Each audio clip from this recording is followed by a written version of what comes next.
और अब आइए एक नजर डालते हैं 10 आलमी खबरों पर। जी हां, दिन भर की 10 बड़ी आलमी खबरें क्या हैं उस पर जल्दी से एक नजर डाल लेते हैं।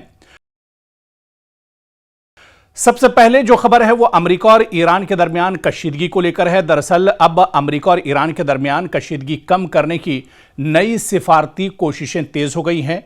एक तरफ मिस्र, कतर और इसके अलावा पाकिस्तान एक बार फिर से सालसी करने के लिए तैयार हैं। तुर्की भी उधर सालसी कर रहा है और इन तमाम ममालिक की कोशिश यही है कि ईरान और अमेरिका के दरमियान जो कशीदगी जारी है, जिस तरह से जंग चल रही है, अब इस जंग को थमना चाहिए और मेज पर बातचीत होनी चाहिए। इसके अलावा डोनाल्ड ट्रंप ने दावा किया है कि ईरान के साथ मुज़ाकरात दोबारा शुरू होने वाले हैं और इस बीच अमेरिका के सदर डोनाल्ड ट्रंप ने भी यह बात कह दी है कि ईरान के साथ जल्दी ही हम मेज पर बैठेंगे, टेबल पर बैठेंगे और मुज़ाकरात के जरिए से इस मसले को हल किया जाएगा। यानी मशरिक़ वस्ता में जो कशीदगी है, यह ईरान और अमेरिका के दरमियान जो कशीदगी है उसे कम किया जाएगा। ईरान ने ट्रंप के इस दावे को मुस्तरद करते हुए कहा है कि फिलहाल अमेरिका के साथ कोई बातचीत नहीं हो रही है। तो वहीं ईरान ने भी दावा किया है, जहां डोनाल्ड ट्रंप ये कह रहे हैं कि बातचीत तो होने वाली है या बातचीत होगी, लेकिन ईरान का यह दावा है कि बातचीत को लेकर अभी कोई रास्ता, कोई मैकेनिज्म या रोड मैप तैयार नहीं हुआ है और अभी कोई बातचीत अमेरिका के साथ नहीं हो रही है।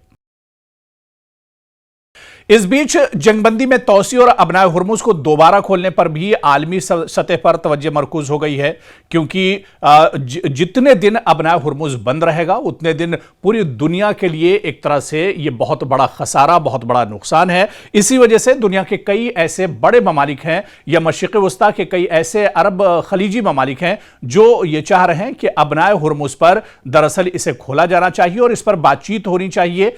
इसी वजह से अब आलमी सतह पर यह तवज्जो का मरकज बना हुआ है। खलीजी ममालिक खित्ते में मजीद कशीदगी रोकने के लिए सिफारती कोशिशों में मसरूफ है। तो खलीजी ममालिक दरअसल ईरान के हमलों से परेशान है। ऐसे में वो चाहते हैं कि अमेरिका और ईरान को सर जोड़कर बैठना चाहिए, एक साथ टेबल पर आना चाहिए, बातचीत होनी चाहिए और बातचीत के जरिए से इस मसले को हल करना चाहिए।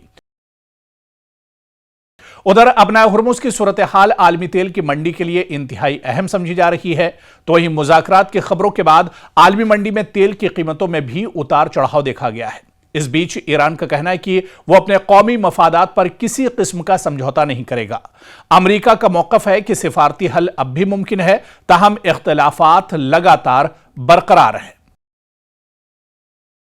और वही दुनिया की नजरें अब अमेरिका और ईरान और खित्ते में अमन के लिए होने वाली आइंदा पेशरफ्त पर मरकूज है और दुनिया दरअसल और ख़ासतौर से जो खलीजी मुल्क हैं या जो मशरिक़ वस्ता के ममालिक हैं, दरअसल ये चाहते हैं कि जल्द से जल्द कोई पेशरफ्त होनी चाहिए और अमेरिका और ईरान को टेबल पर आना चाहिए, बातचीत शुरू होनी चाहिए। हालांकि इसके लिए कई ममालिक पेशरफ्त कर रहे हैं, जिसमें तुर्की की बात करें, कतर की बात करें या फिर पाकिस्तान की बात करें, मिस्र की बात करें। दरअसल ये मुल्क चाहते हैं कि अब पेशरफ्त होनी चाहिए और बातचीत के जरिए से इस जो बड़ा मसला है, जो कशीदगी है, एक तरह से कशीदगी कम होनी चाहिए और पुरअमन तरीके से इस मसले को हल किया जाना चाहिए।